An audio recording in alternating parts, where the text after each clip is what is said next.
Knowing how to repair your clothes saves you a lot of money and reduces waste. The best stitch to learn is backstitch because you can mend all your seams on your clothes and it teaches you the core skills.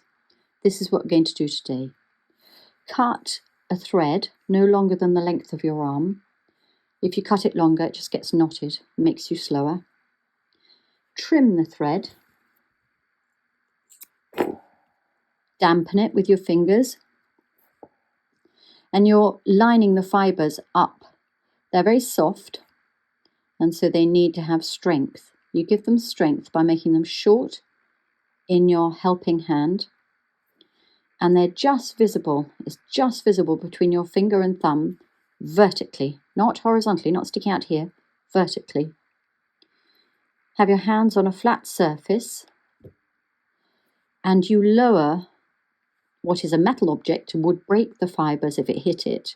You lower the eye of the needle, that's the eye, over the thread.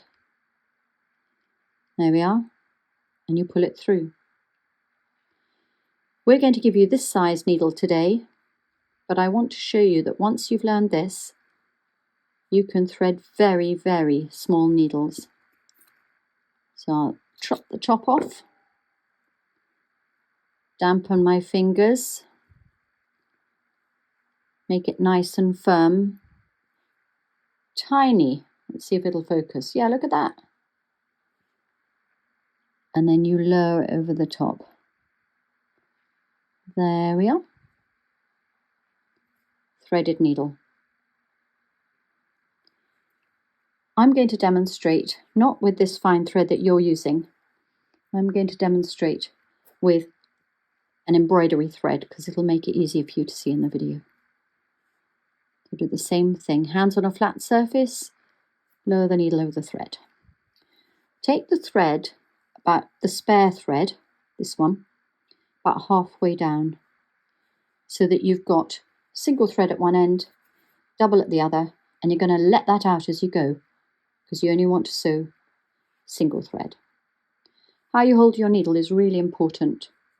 Hold it between your thumb and first finger and your big finger, and that catches the threads, stop it from undoing when you're pulling it through. It's nice and firm.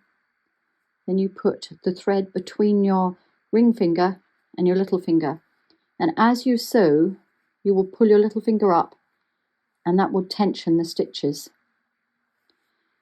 Your needle will go in and out like that, and it's nice and firm, gives you control. Your helping hand organises the fabric. You've been given a piece of calico or some other cloth. You're going to fold it in half because when you're mending seams, you're always sewing two bits of fabric together. Pin. When you pin, your helping hand holds the cloth. You bend it, bend the fabric back again, and the pin comes over your nail bed so you don't get hurt.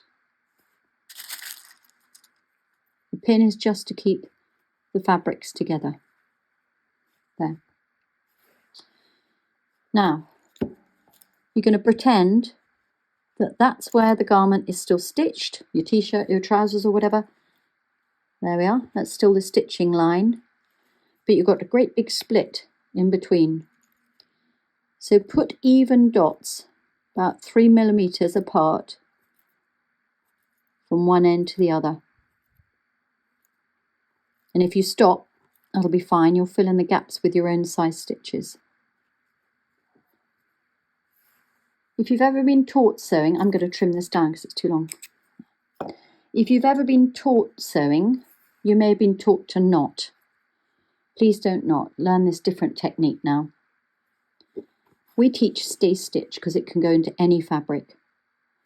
I'm going to put my needle in the fabric just before my split begins. So where there's still stitching, just above it. Bend the fabric and create a stitch, one stitch, small stitch. Pull the thread through until there's about 2 centimeters length left.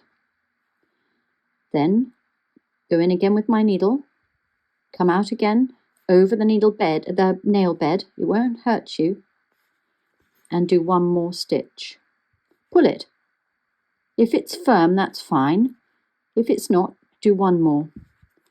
Now you've learned stay stitch. You do stay stitch at the beginning and the end of every mend. It's important I never pass my needle to the back of my fabric because I can't see what I'm doing when I come forward. We're going to learn this stitch by bending the cloth. So this is back stitch. Go behind, bend the cloth, come up in front, one stitch length in front. Go behind, up again, one stitch in front. Behind, come up again, one stitch in front. So you end up with a longer stitch on the back than the front. You want nice even stitches. You want the thread to be firm but not over tight. And you gradually get into the rhythm of sewing more or less even stitches. It will never look like a sewing machine. Even if you've been sewing years, it'll never look like a sewing machine. But as long as it works, that's okay.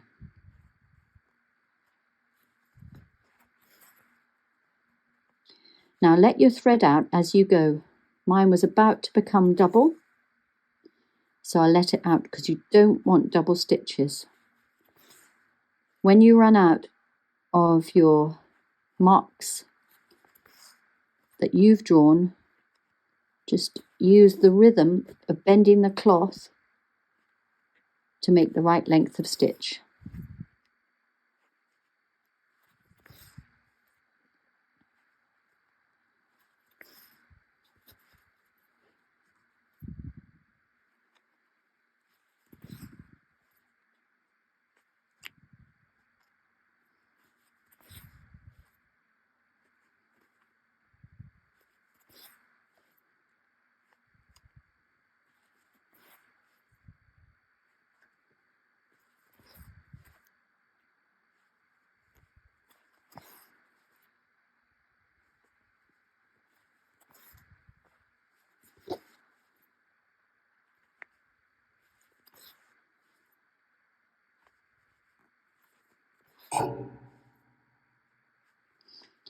When you get to the end, go beyond your gap and stitch it firmly. So you do a stay stitch, 1, 2, and that's firm. Trim. And I've done my back stitch. I went a bit wonky there, didn't I? Doesn't matter. There we are. That's what it looks like on the back. Now I'm going to cut the fabric open and we'll have a look and see how it looks.